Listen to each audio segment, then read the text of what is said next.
जय Shri Radhe friends, welcome back my YouTube channel.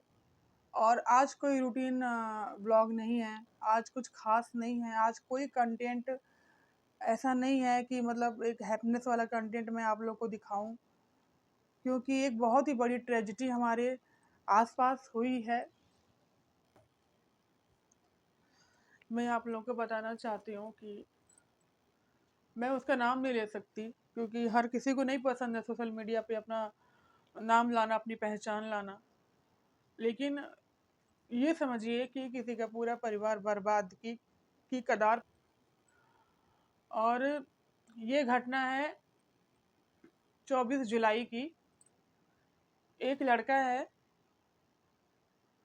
उसकी तबीयत बहुत ज़्यादा खराब नहीं थी, उसको खांसी आ रही थी, खाली नॉर्मल खांसी जो कफ कोल्ड हम लोग को हो जाता है नॉर्मली, मौसम चेंज जैसे होते हैं या गर्म ठंडे से जो चीज़ होती है या वायरल हुआ उससे।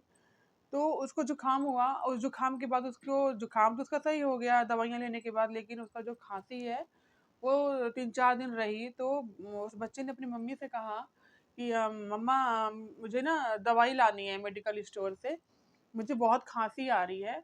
तो उसकी मम्मी ने कहा कि बेटा, तुम तो जानते हो कि तुमको दवाइयाँ ऐसे मेडिकल। तो उसकी मम्मी ने कहा कि नहीं बेटा, तुमको तो ये दवाइयाँ नुकसान कर जाती हैं, तो मेडिकल स्टोर जैसे नॉर्मली हम लोग खा लेते हैं कि चलो जुकाम हुआ, ये बुखार हुआ, पैरासीटामोल ले लिया, कुछ भी सिट्राजिन विट्राजिन कुछ भी ले ली।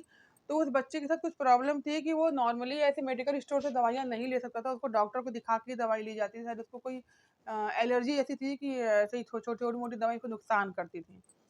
तो उसकी मम्मी खुद उसके साथ गई, उसके साथ कि चलो चलो बेटा, मैं तुम्हारे साथ चलती हूँ, दवाई लेकर के आते हैं हम तुम्हारे लिए। ये गए, छोटे मोटा क्लिनिक नहीं, जैसे लोग खोल के बैठ जाते हैं दुकान, थोड़ी बहुत दवाइयाँ होती है, एक डॉक्टर बैठा होता है, बीपी के लिए हो गया, शुगर के लिए हो गया, बस दवाइयाँ हो गई। तो वहां पर भी ये गए और उस बंदे ने इनको इंजेक्शन लगा दिया, इनके बेटे को, जिसको मतलब सिर्फ एक हल्की फुल्की खांसी थी, उसको इंजेक्शन लगाने का क्या मतलब था, मेरे खुद भी समझ में नहीं आई ये बात। और इंजेक्शन लगा दिया। इंजेक्शन लगाने के बाद वो दोनों घर आए। घर आने के 1 या 1.5 घंटे बाद उस बच्चे की तबीयत अचानक से बिगड़ी और उसे ना वोमिटिंग हुई। और वोमिट करने के बाद वो लड़का बेहोश हो गया, उसकी बॉडी पूरी नीली पड़ गई। फिर उसको लेकर के ये लोग हॉस्पिटल भागे। तो उस हॉस्पिटल से इनको देखा उसने, जब डॉक्टर ने इनकी कंडीशन देखी इनके बच्चे की, तो उन्होंने कहा कि भाई, इसके शरीर में तो कुछ है ही नहीं, मैं इसको क्या सही करूँगा। तो उसको रेफ़र कर दिया बरेली के लिए। वो बरेली लेकर के गए। बरेली में 5 दिन वो लड़का एडमिट रहा। 5 दिन में उसकी बॉडी में कोई रिकवरी नहीं थी। यूँ समझिए कि वो लड़का आँखें नहीं खोल रहा था। 5 दिन उसने आँखें नहीं खोली ना। ये मैंने सुना, उसके सिस्टर से सुना कि वो हाथ-पैर हिला रहा था हल्का-फुल्का, आवाज़ें सुनने के बाद हाथ-पैर, उँगलियाँ कुछ हल्की-फुल्की हिल रही थी उसकी। मतलब बोल भी नहीं रहा था और आँखें भी नहीं खोल रहा था। उसने 5 दिन आँखें नहीं खोली। फिर वहाँ से उसको हटा, उन्होंने कहा कि हमारे बस का नहीं है, ये केस हमारे हाथ में नहीं है, आप इसको दिल्ली लेकर के जाइए। उनके पापा ने कल की ही ये बात है फ्रेंड, कल की ही बात है। कल 1 बजे के समथिंग वो पूरी फैमिली 1 बजे गई है और वो जो बच्चा है वो हॉस्पिटल सुबह ही चला गया। उन्होंने रात में ही मना कर दिया, 3 या 4, मुझे लगता है सुबह 2 या 3 के करीब उन्होंने शायद मना किया। और वो लेकर के उनको सीधा ना दूसरी एम्बुलेंस से लेके सीधे दिल्ली पहुँचे उनके पापा, क्योंकि उसकी जो फैमिली थी उस बच्चे की, वो यहाँ थी। उसकी मम्मी, बहन, उसकी वाइफ़ शादीशुदा था और उसकी अभी नई शादी हुई थी। 3 महीने ही हुए थे उसकी शादी के अभी। और उसको लेकर के लोग दिल्ली गए। वहाँ पे ये लोग अभी नहीं गए, मेरे को, कि मेरी बात होती थी उससे, तो वो बता रही थी कि हाँ आंटी, अभी मैं नहीं जाऊँगी, पापा ने मना कर रखा है, कह रहे हैं कि क्या करोगे यहाँ आकर के।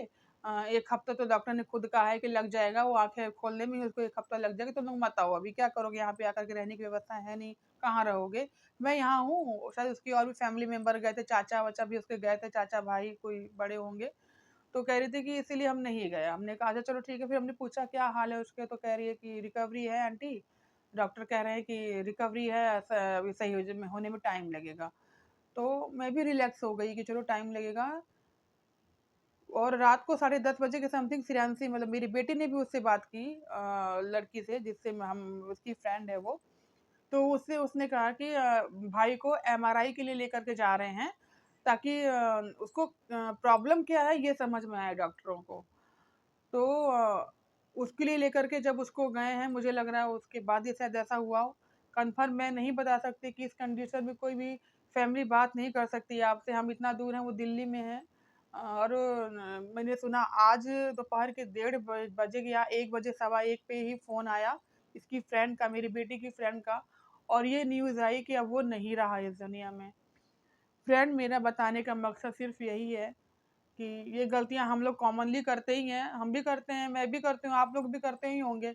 हमें क्या लगता है हम इतने बड़े हॉस्पिटल कहाँ जाएँगे, इतनी बड़ी चीज़ तो है नहीं, खाँसी-जुकाम ही तो है। वो एक खाँसी-जुकाम ने उस बच्चे की जान ले ली, और उस डॉक्टर की लापरवाही ने उस बच्चे की जान ले ली फ्रेंड। एक माँ का 20 साल का बच्चा चला गया हाथ से। एक रक्षाबंधन आ रहा है, उस बहन के दिल पे क्या बीत रही होगी जो 20 साल, यानी कि लड़की 17 साल 18 साल की होगी वो, उसके दिल पे क्या बीत रही होगी, 17-18 साल से अपने भाई को राखी बांध रही होगी। आज जो उसके भाई की डेथ हो रखी है, मैं आप लोगों से बयां नहीं कर सकती ये जो दर्द है, क्योंकि मैं उससे बहुत बार मिली हूँ। लड़की मेरे दिल के बहुत करीब है, जितना मेरी बेटी मुझे प्यारी है उतना ही वो भी मुझे उतनी ही प्यारी है। तो उसका हर एक दर्द मैं महसूस कर रही हूँ, एक बहन का भी दर्द, एक माँ का भी दर्द, क्योंकि हम जितनी भी लेडीज़ें हैं, तो हम माँ भी होते हैं, हम बहन भी होते हैं, हम एक पत्नी हैं, हम एक बेटी हैं, वो सारे दुख एक औरत महसूस कर सकती है। माँ के रूप में देखिए, पत्नी के रूप में देखिए, बहन के रूप में देखिए। वो जो लड़की है, उसकी जो वाइफ है, वो भी मेरे यहाँ आई थी, और मुझे मुझे ना उसका चेहरा मेरी आंखों के सामने से हट नहीं रहा है। मुझे उसकी वो भोली सी प्यारी सी जो शक्ल है ना, वो नहीं भूल पा रही हूँ मैं। उसने मेरे से कई पिक्चर भी ली थी, और बहुत ही प्यारी बच्ची है वो भी। भगवान उसको हिम्मत दे। आप सब भी अपनी तरफ से प्लीज़ भगवान से प्रे करिए कि उन लोग को हिम्मत मिले, क्योंकि यार तो हम लोग कुछ कर ही नहीं सकते, सिर्फ प्रे कर सकते हैं प्रभु से कि वो उस बच्चे की आत्मा को शांति मिले और उनके परिवार को हिम्मत मिले इस परिस्थिति से बाहर निकलने की। बाकी कई बार मैंने ट्राई किया वहाँ जाने का उनके पास, जब वो मतलब वो फैमिली यहीं पर थी, जब हमारे आसपास ही थी, लेकिन इस सिचुएशन में शायद हमारा मन नहीं होता किसी से बात करने का। वही सिचुएशन मुझे महसूस हो गई थी, क्योंकि जब मेरे हस्बैंड का एक्सीडेंट हुआ था, तो जो लोग मुझे कॉल करते थे, मैं फ़ोन नहीं उठाती थी, क्योंकि मुझे समझ ही नहीं आता था कि क्या कंडीशन में बताऊँ लोगों को। कभी ये बिल्कुल सही रहते थे, कभी लगता था कि एकदम सो रहे हैं, अच्छे से सो रहे हैं, कभी ये पागलों जैसी हरकत करते थे, तो मैं कन्फ्यूज़ हो जाती थी, मुझे समझ में नहीं आता था मैं लोगों को क्या जवाब दूँ। वही कंडीशन रोज़ देखती थी, तो मैंने फ़ोन उठाना बंद कर दिया था। कई लोग मुझसे नाराज़ भी हुए थे इस वजह से। लेकिन शायद मुझे अब समझ में आ रहा है कि यही कंडीशन जब होती है ना, तो इंसान फ़ोन नहीं उठाता है किसी का। वो हमें तो लगता है कि हम बात करें, हम उनको समझाएँ, हम यहाँ नहीं यहाँ ले चलते हैं, यहाँ नहीं यहाँ ले चलते हैं, लेकिन जिसके ऊपर बीतती है वो वही जानता है। लेकिन इसमें सबसे बड़ा जो मेन टॉपिक है फ्रेंड, वो जो इंजेक्शन उस बच्चे को लगाया है उस डॉक्टर ने, वो इंजेक्शन उसके माइंड पे असर करके गया है। उसकी वजह से ही उसकी डेथ हुई है, और कोई रीज़न नहीं है उसकी डेथ का। ऊपर से डॉक्टरों ने भी अपने पास रख लिया, आज सही कर देंगे, कल सही कर देंगे। 5 से 6 दिन उन्होंने खूब बढ़िया से उसको इंजेक्शन, ये इंजेक्शन, वो दवाई, वो दवाई। अंत में वो बच्चा हाथ से निकल गया। माँ बाप के हाथ से पैसे तो गए गए, लेकिन अगर बच्चा बच जाता तो वो पैसे भी नहीं अखरते उनको। बस यही। आप पता है फ्रेंड, अभी वो यहाँ पर शिफ्ट हुए थे, अभी फरवरी में वो यहाँ पर शिफ्ट हुए हैं। अप्रैल में उस लड़के की शादी हुई है, और 3 महीने में वो सब खत्म हो गया उस लड़के का, वो चला गया इस दुनिया से।